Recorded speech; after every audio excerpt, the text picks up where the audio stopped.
গতকালকে কুষ্টিয়ায় এত বড় একটা ঘটনা ঘটলো, মানে কুষ্টিয়ার একটা গ্রামে একটা দরগায় হামলা করলো তৌহিদি জনতা, এবং সেই দরগার যে প্রধান বা পীর তাকে তারা হত্যা করলো পিটাইয়া।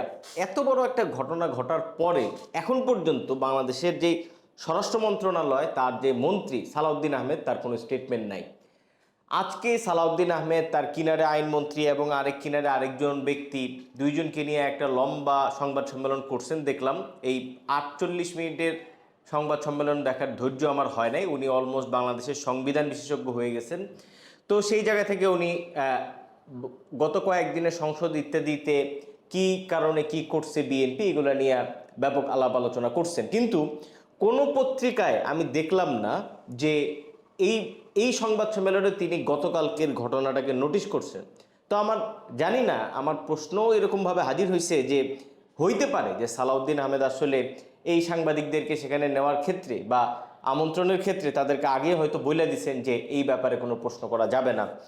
আপনাদের নিশ্চয়ই মনে আছে যে গত নির্বাচনের আগে বিএনপি সরকার যখন নির্বাচনী প্রচারণা চালাইতেছিল, সেখানে বিএনপির প্রধান যেই নির্বাচনী প্রচারণা ছিল সেখানে তারা বলছিল যে বাংলাদেশ নিরাপদ হবে।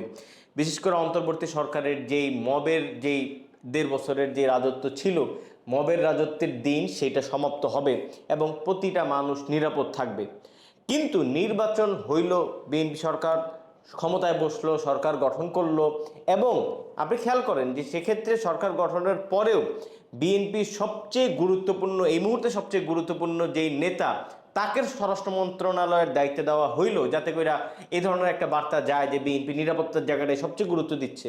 কিন্তু বিএনপি সরকার গঠনের 2 মাস পর আমরা দেখতে পাইলাম যে সেই অন্তর্বর্তী আমলের বাস্তবতায় মাজারে হামলা হইল, এবং মাজারের এবার সরাসরি অন্তর্বর্তী সরকারের আমলের থেকে আরেক ডিগ্রি উপরে সরাসরি মাজারের যে প্রধান তাকে পিটায় মাইরে ফেললো তৌহিদি জনতা। এবং এখন পর্যন্ত এই স্বরাষ্ট্রমন্ত্রী সালাউদ্দিন আহমেদের এই ব্যাপারে কোনো বক্তব্য নাই, মানে তিনি প্রয়োজনই মনে করেন নাই যে এই ব্যাপারে তার কিছু বলা দরকার। এই যে সালাউদ্দিন আহমেদ কিছু বলতেছেন না, মানে তিনি যে হাজির হইতেছেন না পাবলিকের সামনে, তার যে কিছু বলার আছে এই ব্যাপারে যে তিনি কোনো দায়িত্ব অনুভব করতেছেন না, বা অনুভব করলেও সেটা যে তিনি করতেছেন না, এখানে 2টা কারণ থাকতে পারে।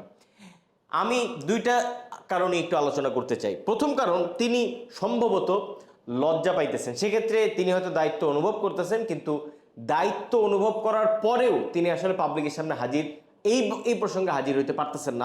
আপনাদের মনে আছে যে সালাউদ্দিন আহমেদ স্বরাষ্ট্র মন্ত্রণালয়ের দায়িত্ব নেওয়ার পরে তার প্রথম যে স্টেটমেন্ট ছিল সেটা হচ্ছে যে মব সন্ত্রাস শেষ হবে, মব ভায়োলেন্স শেষ হবে, মব কালচার আর এই দেশে চলবে না।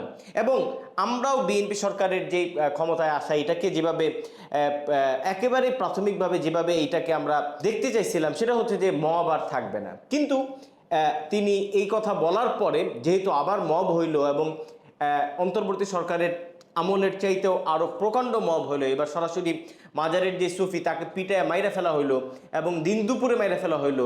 এবং আমি রিপোর্ট দেখতেছিলাম যে বলা হয়েছে যে মারার সময় বলা হচ্ছিল যে এখনো মরে নাই, আরো ভালোভাবে মারো, তাতে করে মরবে। ফলে এই ধরনের একটা ফেইলিয়রের পরে সালাউদ্দিন আহমেদ হয়তোবা স্বরাষ্ট্রমন্ত্রী হিসাবে এই ব্যাপারে কথা বলতে তিনি লজ্জাবোধ করতেছেন, এবং তিনি হয়তো মানে কথার তুলনায় কাজেই মনোনিবেশ করবেন, বা তিনি হয়তো এই ধরনের জিনিসপত্র রোধ করবেন, কিন্তু এই ব্যাপারে এখন কথা বলবেন না। দ্বিতীয়ত যেটা হইতে পারে যে আমরা যেরকম জানি যে বাংলাদেশ বলেন বা এই আমাদের আশেপাশের যে রাষ্ট্র ইত্যাদি বলেন, এখানে স্বরাষ্ট্রমন্ত্রী যেই পদটা, এটা খুবই ভাইটাল, এবং এই পদটা অ্যাকচুয়ালি কাজ করে ক্ষমতার প্রতীক হিসেবে। আপনি ভারতের দিকে তাকান, ভারতে এই মুহূর্তে যে স্বরাষ্ট্রমন্ত্রী অমিত শাহ, এই অমিত শাহ কিন্তু ধরেন যে ভারতে একটা হিন্দু মব গিয়া একটা মুসলমানকে পিটায় মাইরা ফেললো, অমিত শাহকে এই ব্যাপারে কথা বলার কোনো দায়িত্ব অনুভব করবেন, বাধ্যবাধকতা অনুভব করবেন না, কারণ তিনি ক্ষমতার প্রতীকে পরিণত হয়েছেন।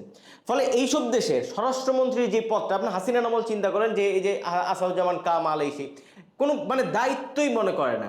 এই যে ক্ষমতার প্রতীক হওয়া, মানে স্বরাষ্ট্রমন্ত্রী এই ব্যক্তি, তিনি সবসময় ক্ষমতার প্রতীক হিসাবে থাকবেন, এবং তিনি নিজে ডিসাইড করবেন যে কোন বিষয়ে তিনি কথা বলবেন, কোন বিষয়ে কথা বলবেন না। এবং তিনি মনে করেন, মানে এই স্বরাষ্ট্র মন্ত্রণালয়ের কাজটাই হচ্ছে যে পাবলিকের সঙ্গে সরকারের দূরত্ব তারা নিশ্চিত করবে, এবং পাবলিককে যে মানে পাবলিকের থেকে যে অনেক ঊর্ধ্বে এই সরকার যন্ত্র, এইটা তারা প্রতিষ্ঠিত করবে। ফলে ক্ষমতা জিনিসটা যেভাবে কাজ করে, যে ক্ষমতা মানে অনেক দূরের একটা জিনিস। ক্ষমতা মানে আপনি তাকে রিচ করতে পারবেন না। ক্ষমতা মানে আপনি একটা সরকারি অফিসে গেলেই যে আপনি পাত্তা পাবেন তা না। ক্ষমতা মানে হচ্ছে যে আপনি অনেক দূরে আছেন, আপনি অনেক বড়, আপনি আপনি হিউজ। এই যে ক্ষমতার যে চরিত্র বা এই যে ক্ষমতার যে প্রতিকায়ন, এইটা বেসিক্যালি স্বরাষ্ট্র মন্ত্রণালয় করে।